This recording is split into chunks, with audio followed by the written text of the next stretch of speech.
आज हम लोग बात करेंगे वैश्विक तापमान बोले तो ग्लोबल वार्मिंग को लेकर बात करेंगे। तो चलिए आज हम लोग इस टॉपिक को समझने का प्रयास करते हैं। देखिए, ग्लोबल का मीन्स होता है पृथ्वी तथा वार्मिंग का मीन्स होता है गर्म होना। अर्थात यूँ कहें कि पृथ्वी का गर्म होना ही ग्लोबल वार्मिंग कहलाता है। यदि इसकी परिभाषा की बात करें, पृथ्वी के औसत तापमान में जो वृद्धि हो रही है उसी के लिए हम लोग ग्लोबल वार्मिंग शब्द का प्रयोग करते हैं। पृथ्वी के औसत तापमान की बात करें तो पृथ्वी का औसत तापमान 15 डिग्री सेल्सियस है। यदि यह तापमान इससे अधिक होती है तो उसी के लिए हम लोग ग्लोबल वार्मिंग शब्द का प्रयोग करते हैं।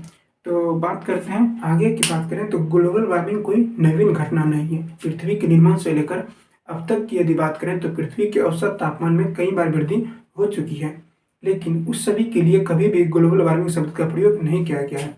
वास्तव में ग्लोबल वार्मिंग शब्द का प्रयोग वर्तमान में हुई पृथ्वी के औसत तापमान में वृद्धि के लिए किया जा रहा है। अब बात करते हैं 1824 की। जोसेफ फोरियर साहब ने ग्रीन हाउस गैस के बारे में बताया। उन्होंने बताया कि ये कार्बन डाइऑक्साइड, जलवाष्प, मीथेन, क्लोरोफ्लोरोकार्बन तथा नाइट्रस ऑक्साइड, ये सभी गैसें ग्रीन हाउस गैस की श्रेणी में आते हैं। ग्रीन हाउस गैस बोले तो हरित गृह गैस जिसे हम लोग कह सकते हैं। देखिए, और इन्होंने ही आगे बताया ग्रीन हाउस गैस इफेक्ट के बारे में बताया। तो जोसेफ फोरियर के द्वारा बताए जाने के कारण ही ग्रीन हाउस गैस के यदि जनक के बारे में बात किया जाए तो ग्रीन हाउस गैस के जनक के रूप में जोसेफ फोरियर को ही जाना जाता है, और उन्होंने ही 1824 में ग्रीन हाउस गैस के बारे में बताया। एक्चुअली इन्होंने बताया कि हरित गृह प्रवाह जो है एक प्राकृतिक प्रक्रिया है। क्या है? एक प्राकृतिक प्रक्रिया है जिसमें ग्रीन हाउस गैस के द्वारा जो है पृथ्वी के औसत तापमान में वृद्धि की जाती है। तो हम इस बात को इस डायग्राम से समझ लेते हैं। देखिए, ये हमारा पृथ्वी हो गया, ये ग्रीन हाउस गैस हो गया, ये सूर्य हो गया। सूर्य से जो निकलने वाली किरणें होती है वो पृथ्वी पर निम्न तरंगों के रूप में आती है, और इस निम्न तरंगों के लिए ये ग्रीन हाउस गैस की पट्टी जो है एक पारदर्शी का काम करती है, और ये तरंगे जब पृथ्वी पर आके टकराती है और फिर पृथ्वी से टकराकर लौटने वाली जो तरंगे होती है वो लॉन्ग वेव के रूप में लौटती है, और इस लॉन्ग वेव के लिए वो पारभासी का काम करती है। पारभासी का काम करने के कारण ये वातावरण जो है बहुत ज़्यादा गर्म हो जाती है, जिस कारण से हमें ग्लोबल वार्मिंग की घटनाएं देखने के लिए मिलती हैं। अब हम बात करें अब हम उसके कारक के बारे में जानते हैं। कारक की यदि बात किया जाए तो कारक को दो प्रकार से हम लोग डिफाइन कर सकते हैं। एक होता है प्राकृतिक कारक, एक होता है मानवीय कारक। यदि प्राकृतिक कारकों की बात करें तो जब ज्वालामुखी विस्फोट होता है तो उस समय बहुत सारी मात्रा में हीट एनर्जी निकलती है। हीट एनर्जी के साथ साथ जलवाष्प तथा कार्बन डाइऑक्साइड भी बहुत मात्रा में निकलती है, और ये जलवाष्प एवं कार्बन डाइऑक्साइड भी ग्रीन हाउस गैस की श्रेणी में आते हैं। इसकी श्रेणी में आते हैं, ग्रीन हाउस गैस की श्रेणी में आते हैं, जो वायुमंडल में पहुंचकर वो ग्रीन हाउस इफेक्ट का काम करती है, जिस कारण ग्लोबल वार्मिंग होता है। अब बात करें दूसरा मानवीय कारक की। मानवीय कारणों में जो निर्वनीकरण हो गया, नगरीकरण हो गया एवं औद्योगिकरण, ये तीनों जो है एक दूसरे के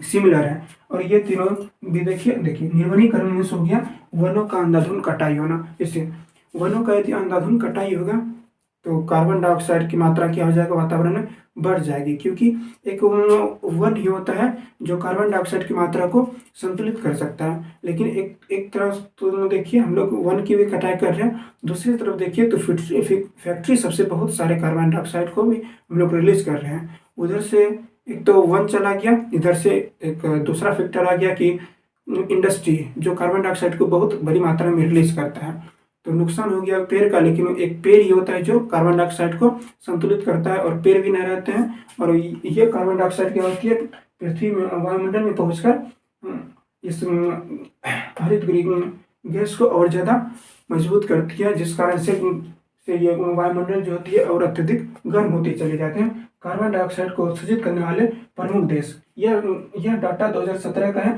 इसमें से पहला स्थान पर है चीन। चीन जो है जितना भी कार्बन डाइऑक्साइड का उत्सर्जित किया जाता है उसका 27% की मात्रा कौन उत्सर्जित करता है, चीन करता है। दूसरे स्थान पर यूएसए है जो टोटल मात्रा का 15% रिलीज करता है, और तीसरे स्थान पर यूरोपियन यूनियन देश है जो टोटल कार्बन डाइऑक्साइड की मात्रा का 10% रिलीज करता है, और चौथे स्थान पर है हमारा देश भारत जो टोटल कार्बन डाइऑक्साइड के उत्सर्जन की मात्रा में से 7% का योगदान देती है।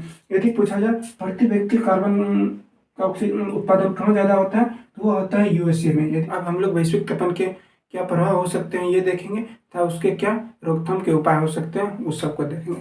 चलिए इसके प्रभाव की यदि बात करें तो इसका प्रभाव दो तरह से पड़ सकता है, एक सकारात्मक हो जाएगा, एक नकारात्मक हो जाएगा।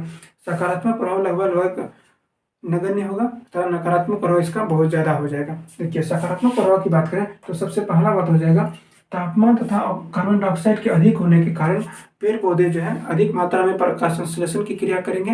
ये तो हो गया हमारा पहला पॉइंट। और दूसरे पॉइंट की बात करें तो पौधे द्वारा जल का उपयोग क्या हो जाएगा, बढ़ जाएगा। पौधे द्वारा जल का उपयोग की मात्रा बढ़ जाएगी। अब नकारात्मक प्रभाव की बात करें तो इसके परिभाषा से हमें प्राप्त होता है कि टेम्परेचर का बढ़ जाएगा। देखिए नकारात्मक प्रभाव की बात करें तो टेम्परेचर बढ़ जाएगा। टेम्परेचर बढ़ने के कारण क्या हो जाएगा, ग्लेशियर पिघलना शुरू हो जाएगा। जैसे ही ग्लेशियर पिघलना शुरू हो जाएगा तो समुद्र तल का स्तर क्या हो जाएगा, बढ़ता चल जाएगा, क्योंकि ग्लेशियर पिघलेगा तो वह बह के कहाँ चल जाएगा, समुद्र में मिलेगा। इस प्रकार से समुद्र का स्तर बढ़ेगा। इसका स्तर जैसे बढ़ेगा तो जितने भी द्वीपीय देश है उस सभी को डूबने का खतरा हो जाएगा तथा किसी भी देश का जो तटीय इलाका हो जाएगा उसको बहुत ज़्यादा हानि करेगा। ये हो गया हमारा नकारात्मक प्रभाव। और यदि आगे नकारात्मक प्रभाव की बात करें तो इसका सबसे बड़ा हो जाएगा क्लाइमेट चेंज को लेकर इम्पैक्ट आ जाएगा। क्लाइमेट चेंज जैसे आएगा वो कृषि पर प्रभाव पड़ेगा। कृषि पर प्रभाव पड़ेगा जैसे वो भूखमरी सबको आदि सबको बढ़ावा दे देगा। उसके बाद यदि आगे बात करें तो यह सूखा तथा बाढ़ को भी बढ़ाएगा। ये क्लाइमेट चेंज की जैसे क्रिया आ जाएगी वो सूखा तथा बारहमारता को भी बढ़ाती चल जाएगी। और तीसरा इसके बाद जैव विविधता का नुकसान बहुत अधिक मात्रा में होता है। अब इसके हम रोकथाम के उपाय के बारे में बात कर लेते हैं। तो यदि विश्व स्तर पर बात करें तो सबसे पहले देख लेते हैं 1972 का स्टॉकहोम सम्मेलन। एक्चुअली ये इस सम्मेलन में ग्लोबल वार्मिंग को लेकर कोई बात नहीं की गई थी, लेकिन पर्यावरण संरक्षण को लेकर इसमें बात की गई थी। उसके बाद हम बात करते हैं 1997 में हुआ क्योटो प्रोटोकॉल। एक्चुअली यह क्योटो प्रोटोकॉल जो है 11 दिसंबर 1997 को आयोजित किया गया था, लेकिन लागू जो है 16 फरवरी 2005 को हुई थी। इसमें जो है ग्रीन हाउस गैस को 1990 के स्तर तक लाने की बात की गई थी। 1997 के क्योटो प्रोटोकॉल में ग्रीन हाउस गैस की मात्रा को 1990 के स्तर तक लाने की बात कही गई थी तथा इसी में जो है कार्बन क्रेडिट को स्टार्ट किया गया था। ध्यान रखिएगा कार्बन क्रेडिट को कब स्टार्ट किया गया था, 1997 में स्टार्ट किया गया था।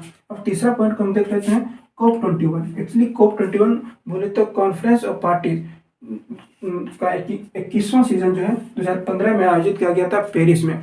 इसमें भी ग्रीन हाउस गैस को लेकर बात की गई थी कि ग्रीन हाउस गैस को सीमित किया जाए था।